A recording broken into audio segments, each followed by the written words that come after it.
Hello students, welcome to PRL 550. This is week 1 and my name is Dr. Romo. We are focusing this week on looking at content related to a brand awareness campaign, which will be one of the primary focuses of our course. For those of you that do not know me, like I mentioned, my name is Dr. Sandra Romo. I'm the program director for the Master of Arts and Bachelor of Arts in Communication Studies program here on CBU Online. My office is located in the Tyler Plaza. You can access me via Suite 200. My phone number and email are listed here as well. I just wanted to give you some context and put a face to the name that you'll be seeing quite frequently in interactions with me in the course. I have a picture here of my husband, Mark. We've been married for 11 years, and we have 2 children. My son Nicholas is 9, and my daughter Emma is 8. Additionally, this is my 9th year here at CBU. I've been teaching here for 9 years in various capacities, from working with traditional undergraduate students on the CBU main campus, as well as engaging and working with the online students in various capacities throughout that time. So I just wanted to give a face to the name. I've taught this course many times. This is a really fun course. We spent some time separating the ideas of traditional and digital media and focusing on them on unique points to really understand and have a grasp of what they are and what they focus on, and then to further engage in that later on in your careers in your MAPR program. One thing I wanted to focus on as we kind of look into this idea of the Christian education and things of that nature is that Arthur Holmes, one of the founding fathers in looking at Christian colleges and what they really mean in a postmodern world, is that he tells us that all life with its cultures and its learning must be penetrated with Christian perspectives if Christ is to be Lord of all at all. And it's really important to see that human potential needs to be as fully developed as possible. If the stewardship of his or her life is to honor God, then the Christian has a mandate in education. And integration is ultimately concerned with seeing things from that Christian perspective to penetrate thought with that perspective, to think Christianly in any perspective at all.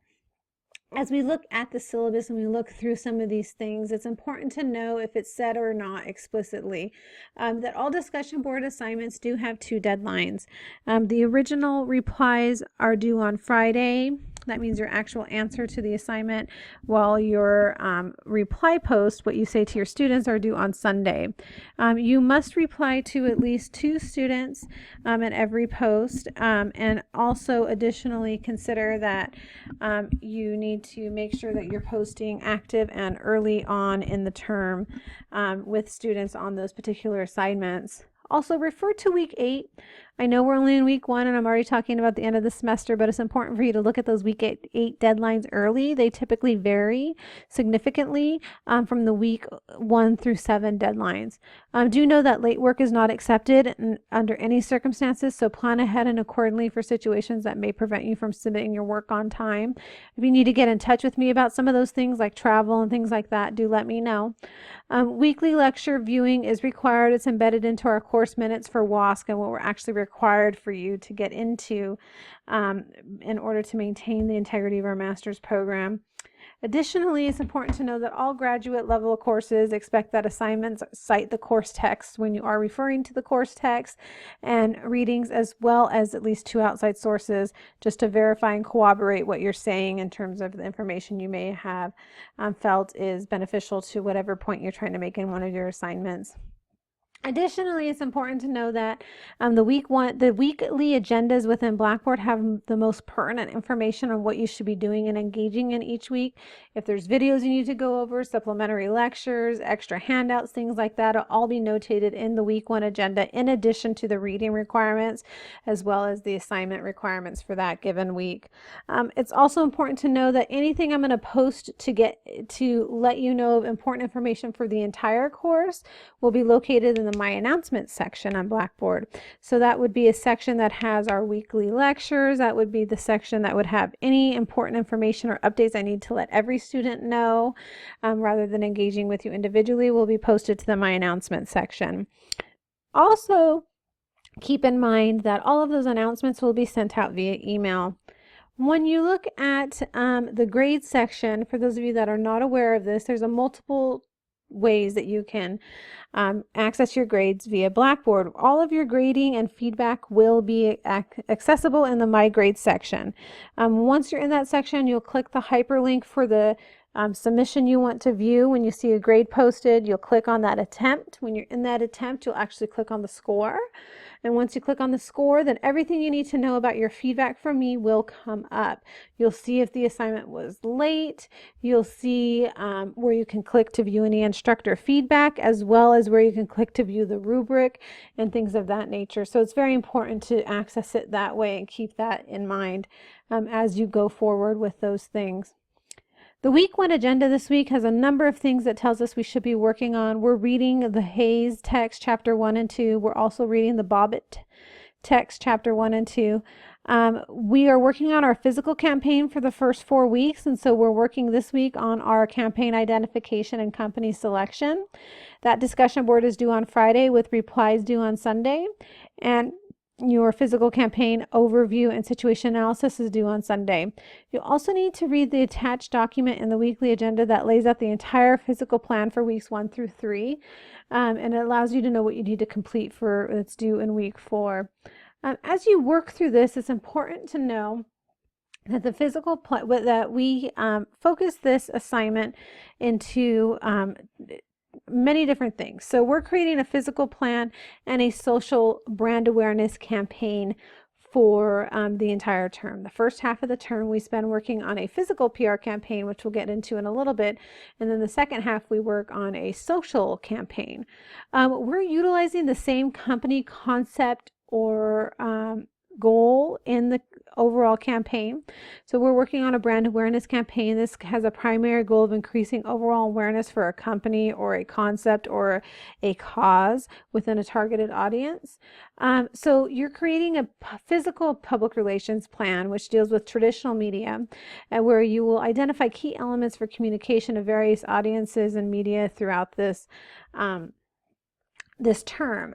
This particular assignment asks you to select your company. Now, what you'll be doing in selecting your company is you'll also be providing a company overview and situation analysis. So the actual written assignment asks you to provide a detailed overview of your company or topic, where the overview should provide enough information for the reader to understand the company from an internal and audience perspective. So you're going to provide me with a 300-word overview of your topic or company, whatever it is you're choosing. If you're choosing a cause like to stop smoking or healthy eating, then that's fine. You need to still provide me with a 300-word overview. If you're focusing on building awareness about a new company, then you need to give me a 300-word overview of this company. Ultimately, in week 4, you're going to submit the entire PR campaign. So we're going to chunk this into the next 3 weeks of you completing aspects of the plan. So then in week 4, you're submitting the entire plan.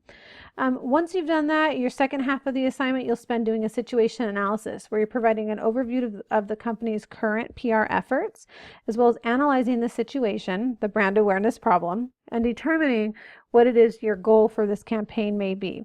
An analysis of the company that determines they need more awareness of their brand. If your plan is to rebrand the company, then provide a rationale and evidence for rebranding and relaunching the brand, whatever this may be. Remember, this is a draft at this point. In week 4, you're submitting the final draft. I'm simply looking at this now to give you feedback so that when you submit your entire PR plan, it's a little more comprehensive. So that's the research. That's the actual written part. In your discussion board, you're actually selecting your campaign. Your actual company. These are first come, first served basis. So once you get into the discussion board, if you realize that, oh, wait, I wanted to do something on healthy eating, but it's already been selected, then you need to pick something else. So it is important that you submit these early and often within the discussion board. This is regardless if you've gone to me and talked to me about feedback, if this could be approved or not approved. I will tell you if that topic is okay, but that does not mean that I've approved it over somebody else's. These are all timestamps. So if you selected you wanted to do no smoking campaign, or a healthy eating campaign, or a campaign about building awareness about Molinos, which is an independent coffee company, and Riverside, but somebody else already selected it, then that's just the nature of the beast. First come, first serve. Brand awareness or rebranding is really where you are focusing on a primary goal of increasing overall awareness of a company or cause within a targeted audience. So you need to definitely make sure you do that early on in the course. So to build some more awareness about what it is we're really working towards. Brand awareness or rebranding, whichever you want to refer to, is a campaign that builds awareness about a topic, cause, movement, or brand to a desired public. The goal of the campaign is to increase the public's knowledge about that particular topic, and that topic is the cause, the movement, or the brand you have chosen, or the company. You'll be developing tactics and initiatives related to the campaign that are designed with the goal that the public should increase awareness about the topic by the end of this particular campaign. So the goal is to increase knowledge about something related to this company, topic, cause, movement, or brand by the end of the campaign. To see this and to understand this from a deeper perspective is, if you want to choose a large company, think of some aspect of it that people may not already know about it, maybe their foundation or something of that nature, and keep those things in mind. I've highlighted this through a visual here. We can visually see the logo of Colgate and know what it relates to. We know it doesn't relate to BMW. We know it relates to toothpaste.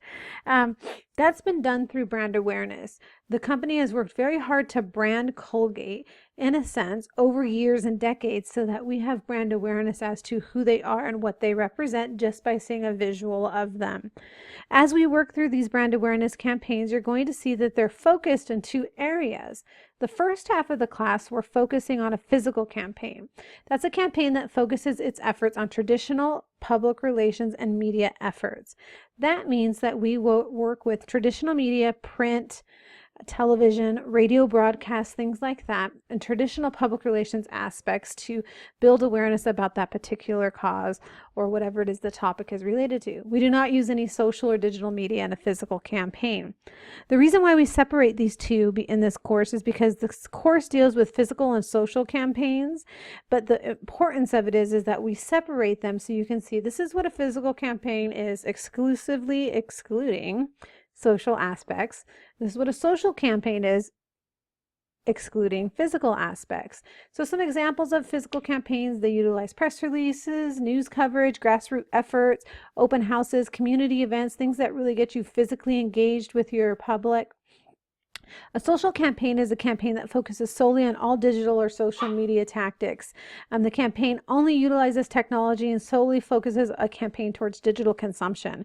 So you're using things like Instagram and YouTube and Facebook and Snapchat. So you're engaging with bloggers and social media influencers and trying to create viral content and such in order to engage people online without physical efforts. So we separate these two so we can really focus on them in concentrated efforts to ensure that you really understand what they are all about. So later on in your course of study within your master's program, you'll begin to see how they relate to other aspects when we combine them together. The most effective campaigns today are really an integrated campaign that use physical and social methods together simultaneously. We understand that here within the program. This is a purposeful design to make sure that we separate them so you can really focus on concentrating on how unique those individual characteristics are. So eventually you'll be able to go back in and combine them and be very effective in what you do.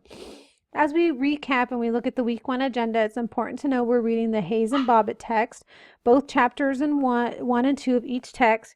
You're selecting your companies. That's due by Friday with replies due by Sunday, and your overview and situation analysis of your plan is due on Sunday as well. If you have any questions, do reach out to me. I really am very passionate about this type of topic, so I'm really looking forward to engaging with you and would not mind chatting if we need to at all.